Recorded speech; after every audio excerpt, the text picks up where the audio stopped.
Hey guys, welcome back again sa aming YouTube channel. Ayan, so going to swimming lesson ni going to swimming lesson tayo ni Zion. So, pagkakalala ko pang 4 na beses na to. So samahan niyo ulit kami guys no sa swimming lesson ni Zion. And after nun, ganun pa rin kung ano yung ginagawa natin, ikot. Then sundo kay Emma. Alright, so let's go. So dito na tayo guys sa YMCA. Ayan, so sakto lang no. May 10 minutes pa tayo para magbihis. Ano, ready ka na? Tumawa lang oh. Are you ready? No, why? Actually naantok si Sayan. So anyway, ayan, so punta muna tayo dito guys sa YMCA. Ayan na siya. Oh, medyo makulimlim lang ngayon. Ayan oh. Pero mamaya aaraw naman mga bandang 4 based dun sa weather forecast. Alright? So let's go.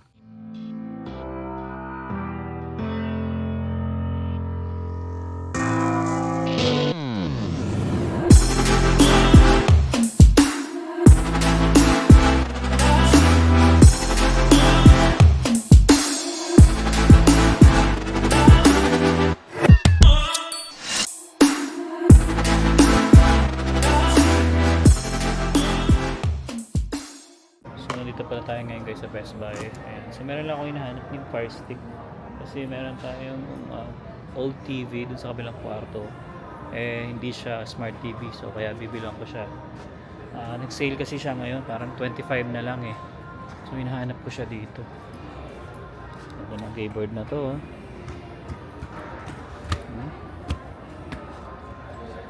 Ganda.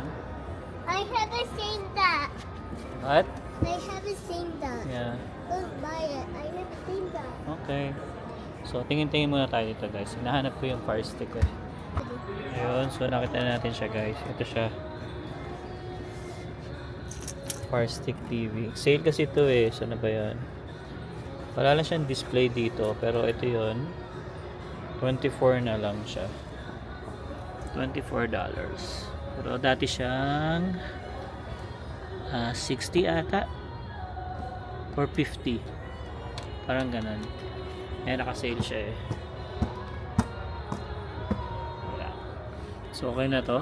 Kasi kaysa bumili tayo ng second hand, ganito lang din yung presyo na binibenta nila. So bilhin na lang natin pa. So guys, mabili na natin Fire Stick. Tama, $25 na lang siya. Ayan. So yun nga pala guys, no kanina hindi natuloy yung swimming ni Zion. Hindi namin na-check yung email. Holiday daw pala ngayon. So ayun, so hindi na check ni Emma kasi sa Yahoo kasi yun hindi nakalagin yung Yahoo namin sa namin sa phone, kaya hindi namin napansin agad. So yun guys, no, nakabili tayo ng charger. Ito tatlo na siya na 60 watts. Bali tagagatlo siya. So $5 lang siya sa ngayon. Buti nakakita pa ako. Ayan. Kasi halos din talaga tira-tira na lang din. So yun kasi yung dito sa Super Beans guys, no.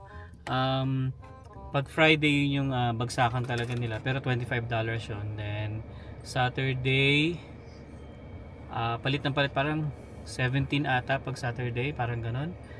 Then hanggang sa bumaba siya ng bumaba. So ngayon kasi ay Tuesday, so $5 siya. Then bukas Wednesday $3 na lang siya, tsaka Thursday $3 din. Pero ano na yun talaga guys, halos parang basura na lang talaga yung makikita nyo. Ano lang din, ano na lang din, yung alam yung bungkalan na lang din talaga kung ano yung makikita mo sa bin. And ito, okay naman to, tatlo naman na siya na tag 60 watts, tapos kasama na rin yung cable. So good deal na rin, di ba? So $5, hindi na masama yun. Ayan, so ganyan lang naman guys, no? Ganyan lang yung ginagawa ko pagka nagpapaubos ng oras. Yan, ikot lang. Tapos ngayon ay actually medyo maaga pa. Pero pwede na rin naman ako pumunta kay Emma. Maghintay na lang ako doon. Then hintayin ko siya. Then after nun, pupunta kami ng Chinook kasi magpapacheck up ako ng mata ko. Kasi medyo na guys eh. Although may reading glass naman na ako, pero bihira ko siyang gamitin. Pero sabi ko nga kay Emma, gusto ko magpa-laser ng mata para hindi ako nahihirapan. Kasi Nahirapan na talaga ako guys magbasa pag yung maliliit na yung let's say yung ganito. Hindi ko na mabasa kaya kailangan lalayo ko yung ano ko, yung mukha ko para mabasa ko lang yung mga maliliit. Pero yung mga normal font lang naman, kaya pa. Wala namang problema. Kahit na nag-drive ako, walang problema. Yung pag malapit lang talaga. Tsaka yung sobrang liit, yan, hindi ko na siya makita talaga. Pero pag ginamit ko yung aking reading glass, sobrang linaw naman. Kaya sabi ko kay Emma, bala ko magpa laser nga, pero medyo mahal kasi dito guys eh. Parang may nakapagsabi sa akin nasa $5,000 to $6,000. So kung isusumahin natin guys, no, kung titignan natin guys sa peso, medyo ang mahal nun. Yun kasi guys dito, pag mga ganun, hindi na siya covered ng ating insurance. Yung check up, yun pwede pa. Pero yung mga ganun, yung mga operasyon, kasi syempre ili-laser yan. So hindi na siya covered ng insurance natin. So malaman lang, check natin mamaya pagpunta namin ng Chinook. Kasi bala ko kasi sunduin ko muna si Emma, then punta na nga dito sa Chinook. Then para makapag-ikot-ikot na lang din kami. Alright, so sunduin lang muna natin si Emma guys. So yun guys, nandito na ang aking asawa, na aking mahal na asawa. Nakakasuka naman. Ayan na siya. Minsan niya lang sabihin yan. Hindi ganyan kita kamahal. Wow. Oh, inantay nila ako Wala tayo hanggang... sa ano kasi sabi ko nga Mag-out. magpapacheck up ako ng mata. Let's go na kasi magsasara na yun ng 5. So, syempre, bare months na guys, ay baka hindi natin magamit ang insurance no, at makalimutan natin. So, ngayon, isingit-singit natin Reset kasi paunti-unti. eh. Oo, kasi mag-reset yung mga benefits natin next year. Like, syempre, mag-e-end na yung... Matik January year. 1, Oo. bago ulit. Mahirap na kaya isingit yan by December. So ngayon Yes, no. dapat unti-untiin nyo na guys. Ang dami pa nga naming massage. Hindi na kami nakabalik Oo nga. kaila Ate Jonah, kay Ate Marific. So hopefully pag gumaan ang schedule. Kala mo ang bigat eh. Basta hanapan Busy namin ka? schedule. Kasi syempre mayat maya din ng gala appointment, may household pa tayo.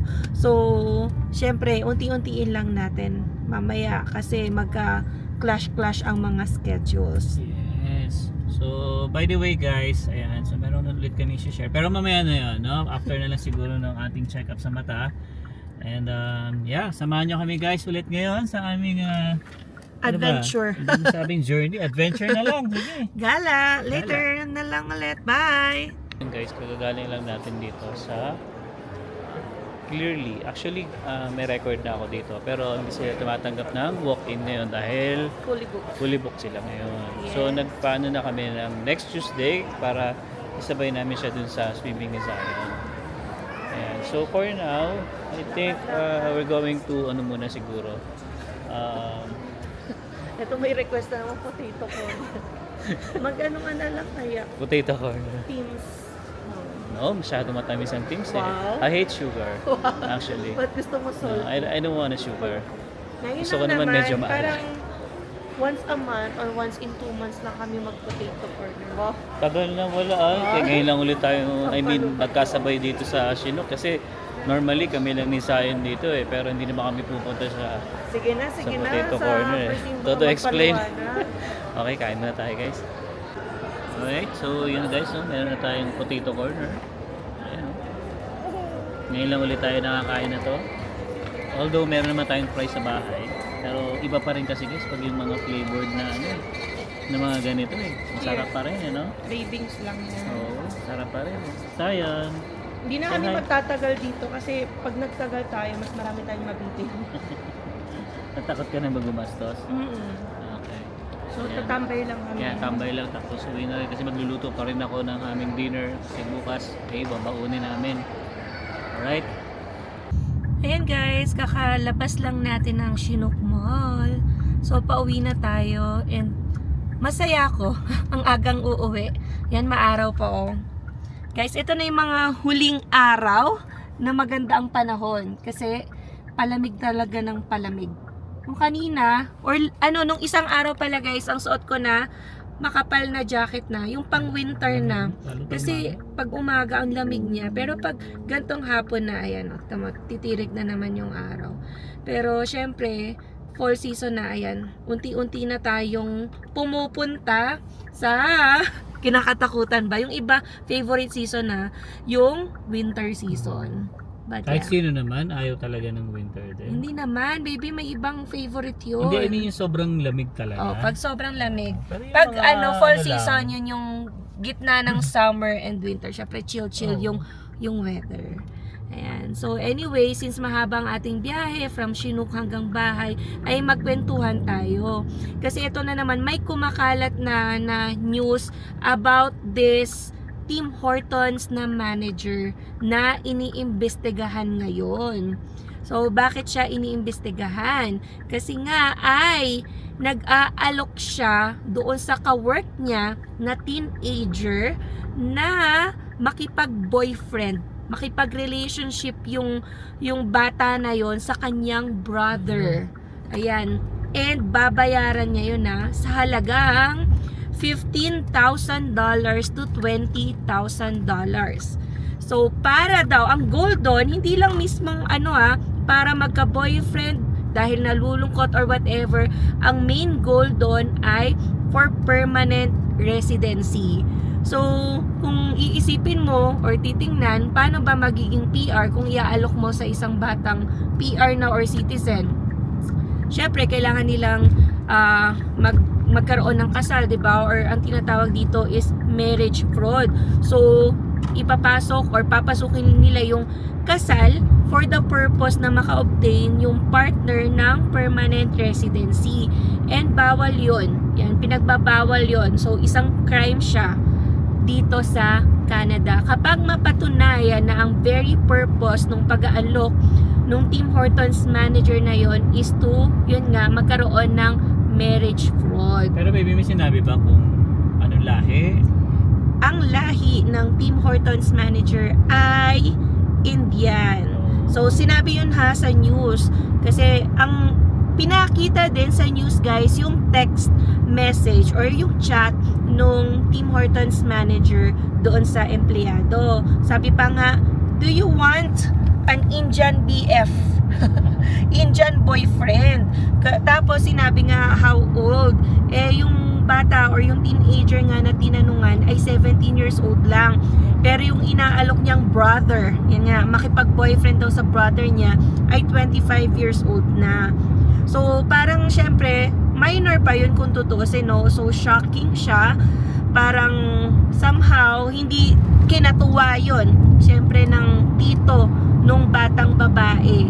And nagkaroon pa nga somehow ng victim blaming kasi sabi sa news parang pinagtatawanan yung babae, and then basta naging center siya ng ridicule or comments, kaya nag-resign siya sa Tim Hortons.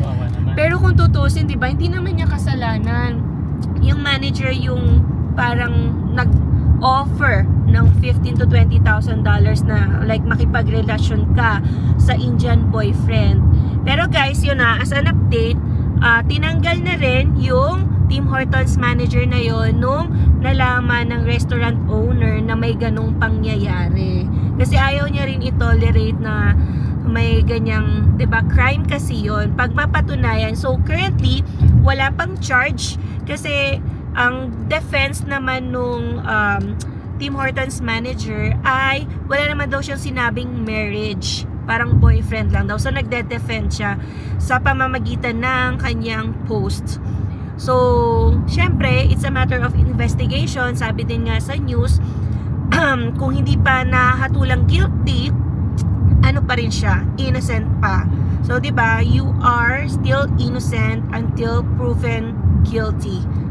So, guys, 'di ba, alam naman natin na napakahirap maka-obtain ng permanent residency ngayon. So, minsan talaga desperate Meron talaga times call for desperate measures. Pero wag naman sana sa ganong pagkakataon, no, na o-offeran mo na lalo na ang isang minor na makipagrelasyon sa iyong brother para maka-obtain ng permanent residency. Pero sa totoo lang, baby, may gumagawa din. May gumagawa doon. Tumatanggap ng mga ganyang offer. Di ba nga, kung napanood nyo yung ano ba yan, no? Di ba? Anong title nun? Yung Hello Love. Ayan, Hello Love Again. Kasi nandito na sa Canada, hello love again na yan. So, initially yung plano nila, 'di ba, marriage scene din eh. fraud para maging permanent residency Alden. Yan, pero syempre natuluyan lang din na ma-in love talaga at manumbalik ang kanilang pagmamahalan ni Joy. Sana all. Yan, pero kasi 'di ba dapat mag-marriage fraud din sila initially ni yung anak ni Jean Garcia. Yan. So, hindi na ano yan, hindi na bago, pero mahirap guys, yan na mahuli talaga. So hindi yan pinopromote kasi kayo din ang mahihirapan sa huli. Although nagtutulong ka sa iyong brother, pati ikaw ay pwedeng mamaya matanggalan ng permanent residency kung permanent resident ka na and ma-deport kasi nga isang crime po ang pagtutulak, yan, pag-convince or engganyo na mag-conduct ng marriage fraud ang isang individual o yung yayaya mo sa ibang tao na gawin yung marriage Pero fraud. tanong, paano nalaman kaya, no? May nagsumbong? Ito yung O tito, nagreklamo yung tito? yung tito nagreklamo.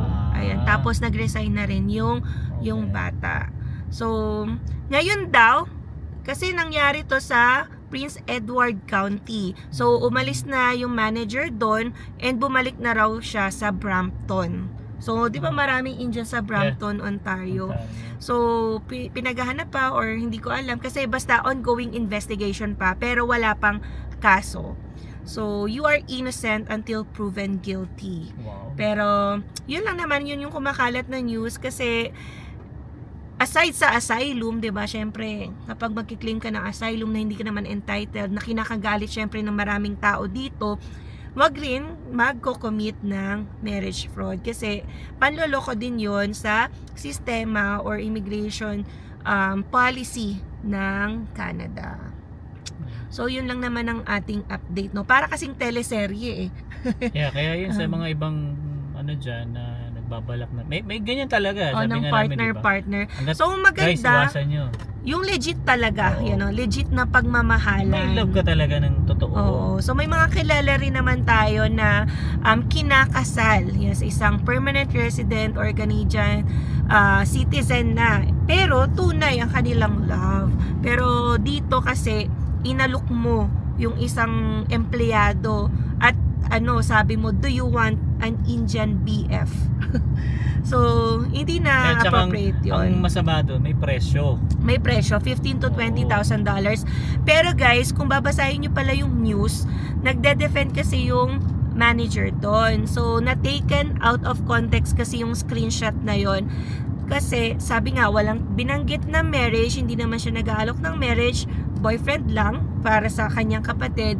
And, ang sinabi niya raw ay may napag-usapan na rin daw sila nung empleyado na yon about finances. So parang hirap din sa pera yung bata, yung minor, kaya nasabi niya rin daw yung pag-o-offer ng pera. So siguro mahaba yung chat nila and yun, parang yung isang screenshot lang, sabi niya not enough yun na ma-prosecute siya na sa pagkakandak nga ng marriage fraud. But we will see since this is a developing case, no?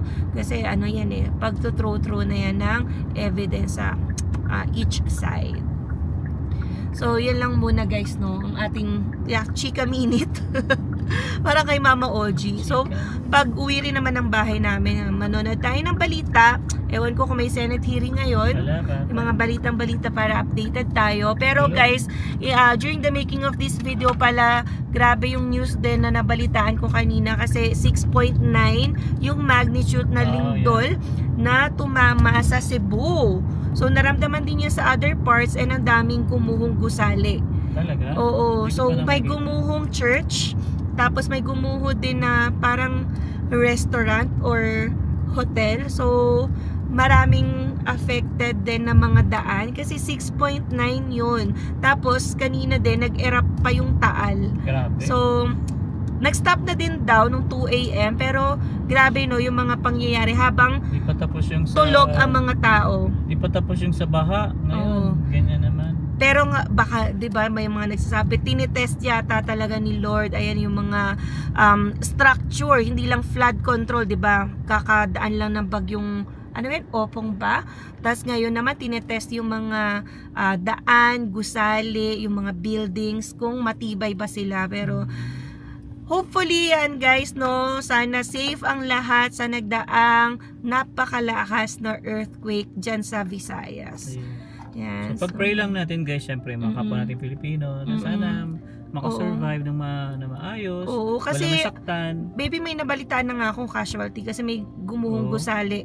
May mga bata pang ang injured, pero yan, hopefully ay wala nang madagdagan pang casualty. So, I think hanggang dito na lang muna guys, no? Biyahe na muna tayo pa uwi. And yes, we'll see you again on the next one. Peace!